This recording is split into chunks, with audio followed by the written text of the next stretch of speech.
শিক্ষক সন্থাই প্ৰতিক্ৰিয়া প্ৰকাশ কৰিছে আগৰখিনিয়ে ভালদৰে মূল্যায়ন হোৱা নাই এইবাৰ নতুন গুণোৎসৱৰ প্ৰক্ৰিয়া আৰম্ভ হৈছে এই সন্দৰ্ভত কি ক'ব গুণোৎসৱটো কি ই এটা ধৰি লওক এক্সিকিউটিভ হেল্থ চেকআপ মানে আগৰ যোৱাবাৰ ডক্টৰজনে ভালকৈ নাচালে বুলি আকৌ এজন বেলেগ ডক্টৰক নেদেখুৱাব নেকি আপুনি আপোনাৰ বেমাৰ আছে আপুনিতো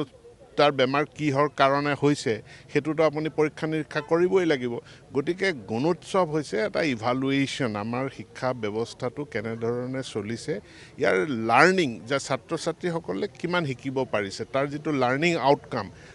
আউটকামটোৰ এটা এছেছমেণ্ট কৰাৰ কাৰণে আৰু সেই এছেছমেণ্টটো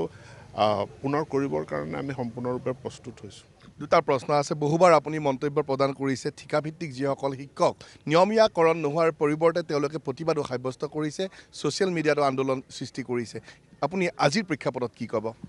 মই তেওঁলোকৰ লগত ইতিমধ্যে আলোচনাত বহিছোঁ সন্মুখত বাজেট অধিৱেশন আছে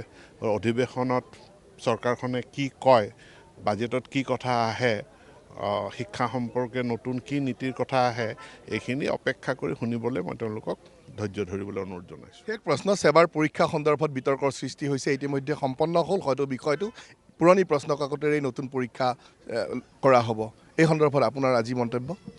চাওক পাঠ্যক্ৰম একেটাই 21 চনত আমাৰ যিখিনি পাঠ্যক্ৰম আছিলে 22 চনতো সেইখিনি পাঠ্যক্ৰমে সংকুচিত যিটো কোভিডৰ কাৰণে কৰা হৈছে সেই সংকুচিতৰ মাত্ৰাটো দুইটা বৰ্ষৰ কাৰণে সমানে আছিলে এতিয়া সেৱাই এটা সিদ্ধান্ত গ্ৰহণ কৰিলে যে তেওঁলোকৰ প্ৰশ্নকাকতসমূহ যিহেতু ব্যৱহাৰ কৰা নহ'ল আৰু সেইটো সম্পূৰ্ণ সুৰক্ষিত ব্যৱস্থাত